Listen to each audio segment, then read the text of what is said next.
Hello and welcome in. Please do not leave your luggage unattended on the station.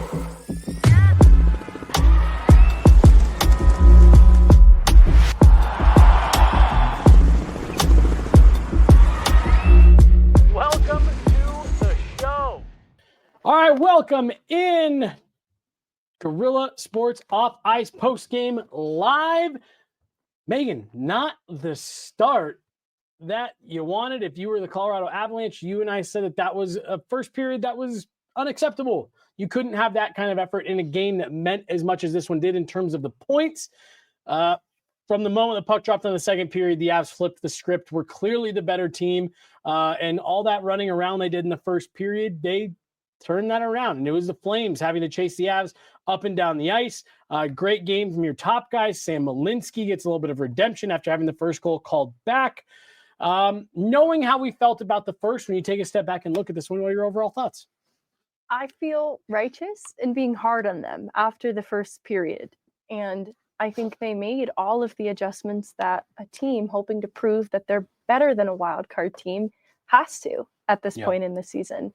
And regardless of it being so close to the break, they still have, with tonight now, just one more game to take care of before it. But it's important, especially, I keep going back to the bigger playoff picture, but through this point in the season, the Avs have played a good amount of games. And so most of the teams around them in the standings, whether it's the bigger picture in the West or the Central Division race, have games in hand. And so the points are crucial. Like I said, it matters at game 82 for the Avs this season. That's just the year that they're having.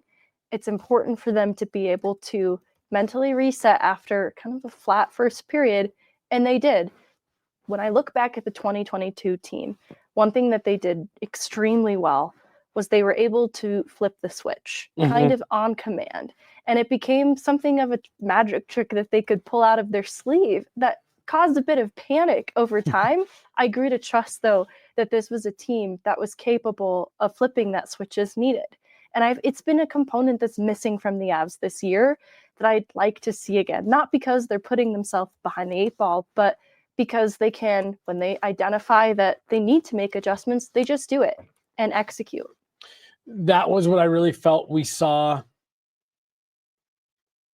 from the first to the second period, was that switch flipping. I completely agree with you, Megan, and that was one of the things that made this group so special a couple of years ago, was that ability. I remember you and I being on a show together, and you know, people were talking so much about, hey, this team can't finish the regular season like this on a little bit of a whimper and then just turn it on come playoff time, and they were able to. One of the things that I actually think has been a hallmark even of this version of the Avs this season is at times when this team is at their best, they are able to make those adjustments at intermissions and things like that. And I think that was part of what made a couple nights ago feel so disappointing, was that you knew that it was a frustrating first. They couldn't get one by Demko. They hit a couple of posts, but you said, man, they're going to come out and crank it up to an even higher level in the second period. And they didn't. And they kind of slunked back a little bit. And they just never found that intensity. And so it is to the point that when this team can't make the adjustment on the fly, that's when I know that it's an off night for them. And I think that's what we saw here tonight. They went into the room, said, not good enough. Colorado has 15 comeback wins. I don't know if you count tonight as a comeback win. It would make 16th on this season. So being able to come back, you know, you look back to the earlier problems in the year of multi-goal deficits in the first period. They were forced to be that team that could flip that switch. Yep. And so I think they're trying to find a way to win games where they're not forced into that place of desperation because they're getting good goaltending, but they still need to play with that intensity that allowed them to come back in those games earlier in the season. Yeah. So maybe it is just a 1-goal difference between periods, and it doesn't feel as dire as a 3-goal deficit, but you still want to have that intensity. The better first period that the Avs have, the better the outcome. Their record reflects it. But when you don't have the first period that you had hoped, being able to make those changes says a lot about the maturity of this group. And I think it says a lot, too, how the Stars paved the way the drop of the puck in the second with Cale Makar getting things started for this team, but then it persists. It's not just a flash in the pan. And you can see that they're energized by it. You know, you could see that Martin Necas was also going to get a goal by the end of that period, just by how he was playing. Nathan MacKinnon, multi-point night himself. It's so important for the Stars to be on too. But we kind of talked about the redemptive moment for Sam Malinski, and I want to save space for that too, because it is a part of their formula for success. They could have stopped when it was 3-1, but this did become a 2-goal game for Calgary. So I'm glad that they get that extra goal from Necas on the breakaway to just make this a little more solid and a little more dominant. It's good for their confidence. Yeah. I want to circle back to Necas, and we've even got a super chat that I'm going to hold off on for just a minute because I do want to talk about Sam Malinski first. I tweeted out in the last game when Josh Manson went down, I said, this feels like a really good moment for Sam Malinski to elevate and to get back to what we were seeing earlier in the season. That obviously didn't come in the Vancouver game. And really, I even thought, Megan, he had some struggles early in this game, some not great plays, more of the same stuff that we've seen recently. But he got that goal, and even though it got called back, I felt like his game got a little bit better. Beautiful pass there in the third. Someone was paying attention in geometry class, and that person was Sam Malinski based on that pass. That was Cornell alumni. That's right. That's right. I have to imagine their math courses, the requirements are better than what DU offer. I'm just kidding. I don't know why I threw DU under the bus. Hey, you heard it here first, folks. Cornell better than DU. Meghan Angley said it. I don't know why I volunteered that. That was a pretty easy, like, CC. You could have thrown any number. North Dakota. No. Roll it back. He was blocking shots early in the first period. I thought you were going to slam another school. I did. No. I'm just going to pretend I didn't do it. He's blocking shots. Like, the effort is there. When he had the stint earlier in the season, Manson was out of the lineup due to injury again. Malinski didn't take it by the reins, the opportunity. I didn't think it was the worst experiment ever, but it was not favorable enough for him to earn a rightful place in the conversation of being a second pair defenseman right now. Yeah. And I think tonight started off shaky, but he was doing what he could in his own end. There were a few mistakes early, but what's plagued him this year has been getting his offense to translate the way that it did last year. And so that's why I like to see him get such a beautiful goal. It doesn't count, but it's the accuracy of it that I think he needed for himself personally, because it's something he's been working on. And similarly, a strength of his game is his puck moving. Yeah. And so being able to help set up Necas on the breakaway with a beautiful angled pass, I think also helps to restore some of the confidence of the things that he does well. And I think that supports and lends itself to having a better defensive game and just being a more well-rounded player. But he needed that confidence boost because it's been missing from his game now for a little bit. Yeah. And the person he sends that stretch pass to is Marty Necas, who had himself a game here, Megan. 499 from Vaguely Sober. Hit those lights. We love it. From Vaguely, couldn't have been me running around my living room in my pajamas chanting Marty's better after that breakaway goal. Beautiful tip from Marty Necas. A really nice play to set up the assist earlier in the game. And then, as great of a pass as it was from Sam Malinski, an equally as nice finish from Marty Necas.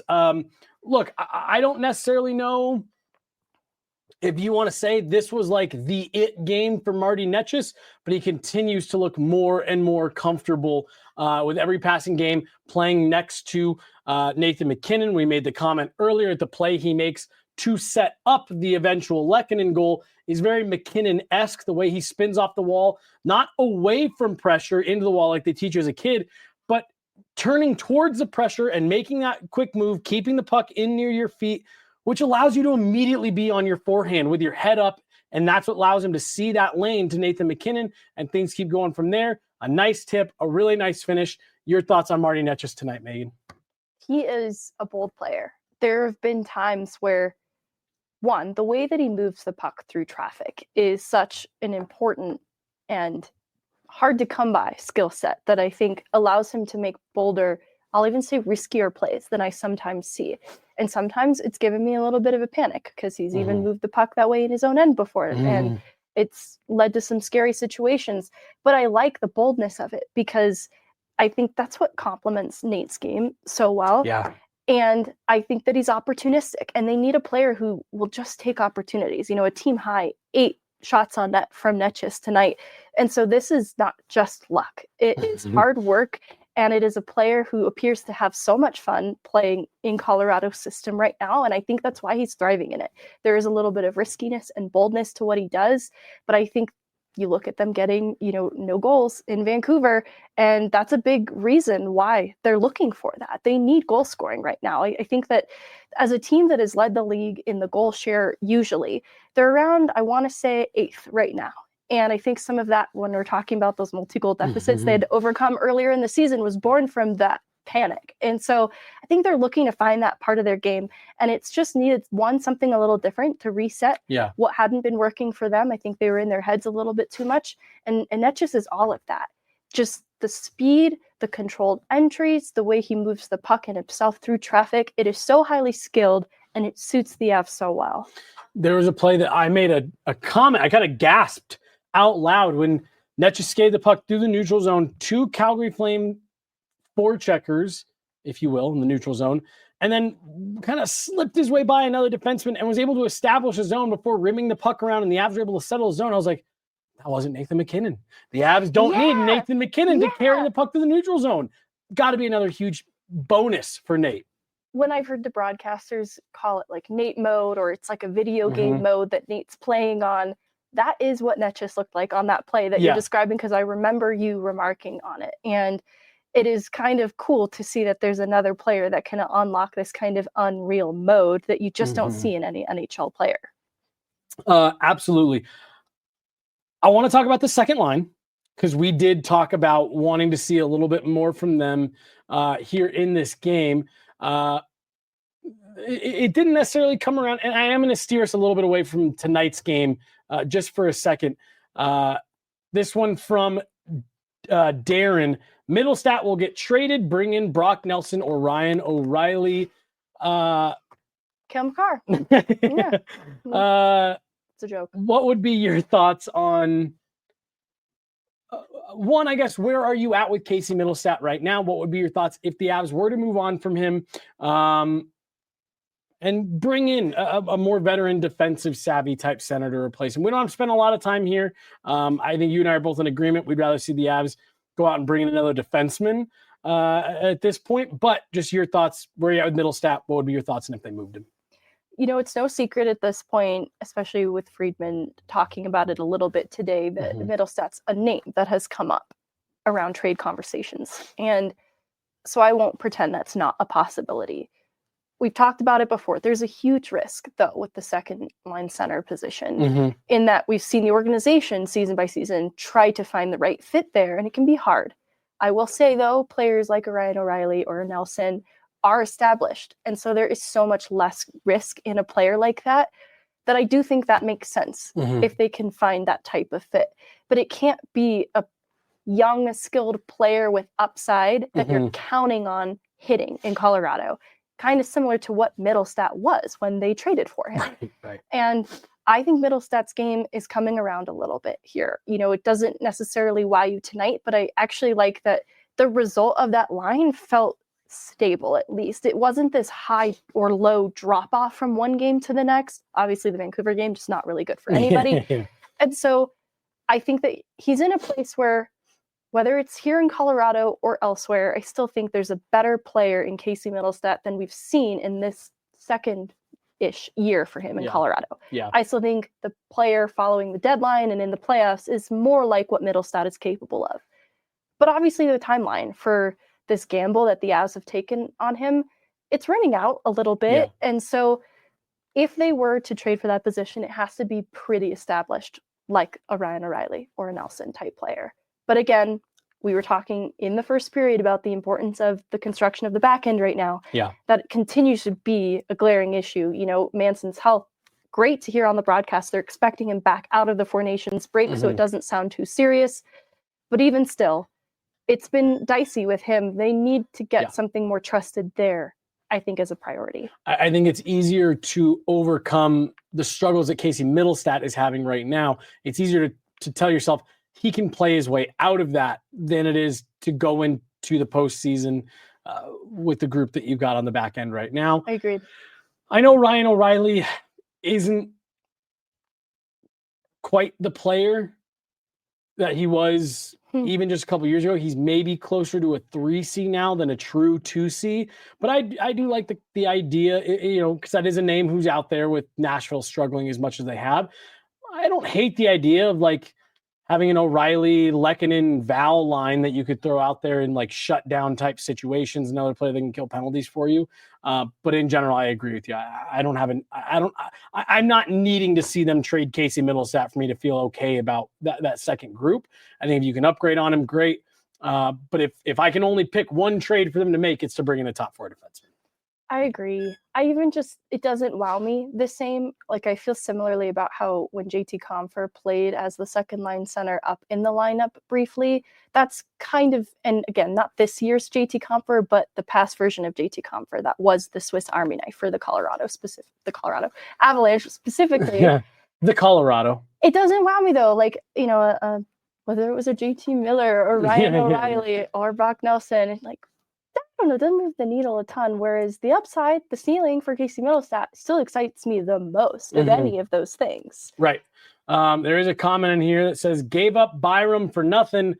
Well, Bowen Byram is also on the trade block right now. It has not gone the way that Buffalo had hoped, whether it be for Bo himself or for that team as a whole. I feel a little hot takey about this, but I don't think Byram's future was going to be in Colorado. This was a player that wanted to be a 1-2 somewhere, and it wasn't going to happen in Colorado. There was a Taves extension, Cale Makar being Cale Makar. The path forward just didn't exist in Colorado, and I think both sides knew that. I think that's why his extension was more of a bridge deal, and so I just don't think that was ever going to happen. He never separated enough from Sam Girard. I'm not saying that he's not better than Sam Girard, but his time in Colorado, I went through long stretches where I had a hard time saying I'd rather have Bowen Byram over Sam Girard. If that makes sense. Again, I'm not saying that he had the unfortunate injury history, so the sample size was just kind of small. It just felt like both sides saw, Byram believes in himself, and I don't think that's misplaced. But the front office hasn't seen enough to justify any sort of promises about what his future could be. They couldn't hedge their bets there either necessarily, especially with such sure things in Makar and Taves. So I think it just didn't make sense. I still love Bowen Byram. Let's get back to tonight. Comment coming in here. Shillington coming back will help the team too. That is not how I feel after tonight. I thought Oliver Shillington struggled in his first game back after yet another long break for him. Megan, I said it in the first intermission that this does not look like an NHL player to me anymore. By the end of that game, I didn't feel any different. He had one play that was a nice play off the forecheck, and then he immediately made another terrible play and turned the puck over. By the way, Matt, our coworker, did just text me saying Sam is better than Bo. So there you go. We didn't have to have the hot take, but you heard the hot take first here on Guerrilla Sports. Sam Girard over Bowen Byram per Matt. Well, I do love the Girard we've seen just this last season. The player that came back after taking time to care for himself was so rock solid. Like, the defensive player that he's become, the importance of him on the penalty kill, I think gets understated. You've said that about him too. And I think that was a side of Byram's game that he's still building. Byram has a little bit of a different edge that is unique to him and so different from Girard, but Girard is so reliable. Yeah, you get the same thing from him on most nights. We don't have to spend a lot of time here. Do you have any thoughts on Shillington tonight getting his first game back in a while? I mean, nothing groundbreaking. This is a player that has missed significant time and already wasn't playing much before that. And so the sample size to this point has not been great. Yeah. And kind of understandably. Yeah. Tonight was a rough showing for him. And it's his first game back in 32 games, I think it was. So my expectation, I tried to set accordingly, but I was hoping for him to exceed it so that he can change the conversation around Colorado's back end right now and emerge as a solution, because this is a player that was once considered a second pair option of the future for Calgary. They just couldn't agree on term, and probably for the same reasons I can't commit to how I feel about Shillington. I haven't seen enough. And so I think another player where the timeline, it's running out a little bit. You mentioned it probably in the break or on the show, but he needs to be playing more hockey. Yeah. I need to see him get in some American League games, string together 15 to 20 games there in the system that is so similar to Colorado's, but on a stage where it is a little more forgiving to make the types of mistakes that I saw tonight. You know, you and I made the joke, I think it was last week, that, hey, we're expecting Oliver back right before the Four Nations break. And I said, oh my gosh, the last thing on earth this guy needs is more time off. I'm with you. I'm putting him on waivers tomorrow. You know, have him play that game in Edmonton, and if he clears, get him to the Eagles to play in that game on Saturday. You know what I mean? Like, he needs to be playing as much as possible in game-like scenarios for it to feel like you have any kind of option that you can go to him. Again, I'm not trying to, like, you know, just bag on the dude. He's missed a lot of time. He's missed a lot of hockey, not just this season, but in previous seasons. His gear didn't arrive to training camp. He missed the first 3 days of training camp, and then he got hurt right away. And then he came in, played a handful of games, and then got hurt and missed the bulk of the season. This is just a guy who is not playing enough to get his game back up to NHL caliber. He needs to be playing games, and he needs to be doing it at the American Hockey League level. You just can't have him in an NHL lineup right now. He's too much of a liability. No, and they can't just keep him waiting in the balance like Caleb Jones, who didn't play very much hockey, because he's so rusty right now. It's to his detriment. And yeah, you just, one, they can't afford to just be keeping extras like that right now, especially with Manson being injured and needing some more solutions right now. Mackenzie Blackwood, we talked about him in the first period. We said that the Avs probably aren't in that game going into the second period without him. Well, they really didn't need to lean on him a ton more after that. Any thoughts on him? Or for me, really, that I didn't even think much of Mackenzie Blackwood after the first period because the Avs controlled the game so much. Did you see it the same way? I did. You made a comment on the second goal, like, yeah, maybe didn't love that one, but it's just one. Right. Avs score 4, so you don't really worry about the one. You can live with one. Especially thinking back to that first period where he did bail them out of some tough situations. Yeah. So I'm absolutely thrilled with Mackenzie Blackwood continuing to give them chances to win games. Trent Miner was the backup tonight, so still no Scott Wedgwood. We'll see if he's available tomorrow in Edmonton. He is on the trip. But we'll see if Wedgwood is available to play tomorrow. Maybe that's why he didn't back up tonight. Take the night, rest, whatever. Get a fresh goalie. However, Mackenzie Blackwood, now you don't want to, overuse him, overwork the body or anything like that. But hey, can you squeeze out one more game before you get 2.5 weeks off? Maybe this is the perfect scenario to play your top guy in back-to-back games. Well, it is Edmonton, and this is a team that they just got kind of embarrassed by at home recently in that yucky homestand. So I want to see them, though, on the second leg of a back-to-back, throw everything but the kitchen sink at the Oilers tomorrow. You've got a 2-week break, except for some of the Stars. I feel so bad for them. So that's right. I want to see an insane Jack Drury game then. Mm-hmm. Have fun. And I want them to the best of their ability, though tired, throw everything but the kitchen sink. And so, I'd prefer maybe a rested goaltender in net as a result of that. Right. But give it everything you've got. Well, and I will say that the second part of this, and you were the one who mentioned it in the second intermission, they did themselves a favor in the third period by getting that Marty Netchis goal and able to extend the lead. You didn't need to be running, your top guys out there every other shift and really driving those minutes up. Again, ice time. They still play a lot of minutes. That's just the way that Jared Bednar deploys his top guys.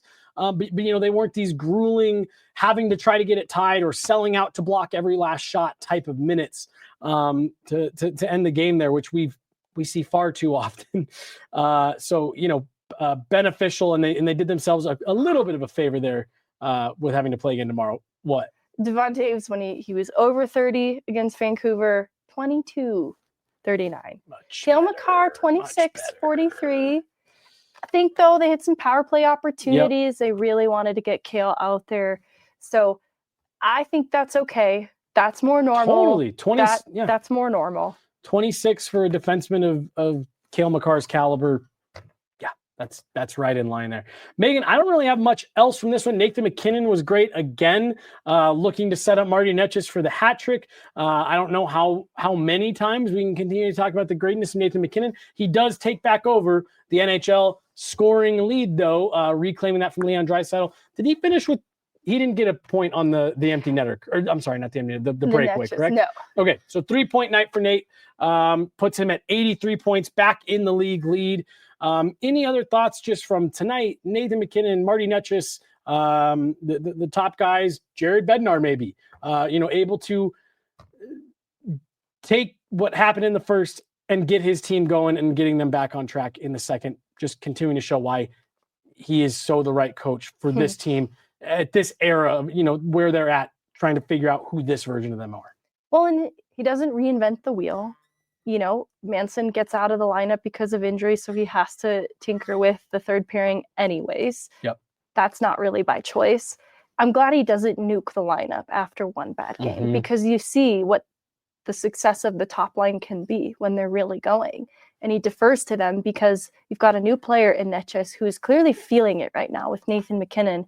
I want to give them as many reps as possible, especially because we are about to have a 2-week break. So I want them playing together and feeling good playing together. And I give credit to Bednar for that. And then I give credit to the players, because to make those adjustments, the accountability, Jared Bednar can give them all the messaging they need to see their mistakes and inspire them to the best of his ability. But at the end of the day, they're the only ones who can execute. Yeah. And so I'm very defensive of Jared Bednar as a coach, but this is also where the players have a say in it. And so credit to the team for making that decision to flip that switch. The leaders paved the way at the start of the second period, and they close out this game. It takes a group effort. I know that sounds silly. And it takes a patient coach to not just nuke the lines at the first sign of distress. One, a couple things I want to talk about there. One is what you just said about, because I get it. I do get it. Not that there was criticism on Jared Bednar, not having the team prepared or anything like that. He might over prepare them at times. Right. But there is also the part of it where it's like, okay, well, they can't put on skates and go out there and, hit somebody or drop whatever. The players have to take the baton at some point and take it the rest of the way. So that's one. But, and Megan, you just said something that to me is a little bit of a hallmark of this organization as a whole. Patience. Sometimes the best moves you make are the ones that you don't. And like you said, changing the lineup and taking guys out and putting new guys in and sending a message. Yeah, the last game, maybe there are some coaches who would have felt like something like that, a response like that would have been warranted. But for me, I would rather get in line behind the leader who's going to say, no, I believe in you guys, so get back out there and prove to me why I should believe in you guys, because this is the right group, and fix, moving guys around, punishing guys, scratching guys, that's not going to get us any closer to where we want to go. You guys have to be the ones to go out and fix it. I'm going to give you the roadmap, as Zach Parise talked about. I'm going to give you the roadmap on how to do it, but then you guys got to get in the car and actually drive the road. And I think there was probably a pretty stern message from him after the first of, are you guys aware of the situation that we're in? And you got to give the players then credit for responding. Yeah, because they have to care. They have to choose to care as well. And I think that's where you look at some of the leadership that has stayed on from the core of the 2022 team. And I think that a player like Taves is a huge part of it. Makar and MacKinnon obviously being a part of it. But then there's a Lehkonen hanging around, and there's a Logan O'Connor, gutsy player on the PK. I know it's not perfect on the night, but it's just been so good lately. And those are the players that I look to. Devon Taves being one of the more vocal about the team and its individual players needing to understand their roles. It starts with each and every one of them having buy-in. And that's what makes the Jared Bednar formula for success work. it's something that he puts a lot of time into. And you and I had a really fun conversation about him the other day and saying, I don't know, this might be a guy who's, I don't necessarily want to use the word reinventing. I think he's innovating. I think he's innovating a really interesting mixture of old school and new age thinking. And gosh, Megan, do you maybe have some more thoughts on that people can get their hands on soon? I have to make it less than 3,000 words because we're sitting at about 3,000 words. But there is a very cool piece around Jared Bednar and his style. Sometimes he's accused of being both ways, right? Yeah. Like the Bednar is quick to change things up in game. I don't think the adjustments are ever too drastic. I think it's usually tinkering with D pairs a little bit. And it's matchup by matchup to try and find the best ones. But similarly, he's also pretty rigid in his structure. And I kind of talk about how his structure can be unforgiving. At the first sign of one shift that you take off, you experience painful consequences. Mm-hmm. And that can feel like it's too rigid at times. Yeah. But this is a coach that is willing to go back to the drawing board, take on massive team projects over the Four Nations break, and dig into film and analytics and look at the construction of his team this year. Who is he working with, and how can he better play to their strengths? And I think that is innovative, and that is a coach who is not above revisiting things that are working and aren't working for his team, but he's also not going to reinvent the wheel because he's won at every level for a reason. Yeah. Keep an eye out here tomorrow. Tomorrow. New piece coming from Meghan Angley, talking all about Jared Bednar and his unique approach to coaching that has led to success at every level. Megan, final thoughts for tonight. They needed this one. Yeah. They needed it. And as much as we do talk about depth, I think you needed it. And I think you needed your stars to be the one propelling you forward. Now, tomorrow is a night where I'd like to see the depth pick up the pieces and go into the Four Nations break. And hey, if you can go neutral top line for top line against Edmonton, right, and your depth can help you out, that's the formula to beating the Edmonton Oilers. A lot of people talk about the Avs being top heavy. Might want to look up in Alberta before you make too many harsh claims about the Avalanche. But hey, that's a good team that can score goals, put pucks in the back of the net. And, we talk a lot about outscoring problems. That's a team that does not have a hard time doing that. So you got to, last game before the break, you cannot take your foot off the gas. Yeah, and you mentioned the Art Ross Trophy race, and it's a chance for the players themselves, right? The Draisaitl McKinnon head-to-head for the points lead going into the break to kind of secure it. Yeah. And set the tone. And Avs set the tone at the game against Edmonton back at home recently, and then they let the game slip through their fingers. So I hope they remember the sting of that loss, because I remember that locker room after. I hope they remember it tomorrow. We'll be back at it from home. We'll be at home, but same thing, same time. Tomorrow, you'll be able to find us right here on the Guerilla Sports YouTube channel, over on X, all of that good stuff. And yeah, good win for the Avs. Like you said, Megan, they needed it, not only in terms of the points, but in the moral victory column as well. That's going to do it here. Guerilla Sports Off Ice Post-Game Live. She's Meghan Angley. I'm Jesse Montano. We got Mark behind the glass tonight, making everything happen here. If it wasn't for him, we'd literally just be sitting in a dark studio talking to each other. So big shout out to him.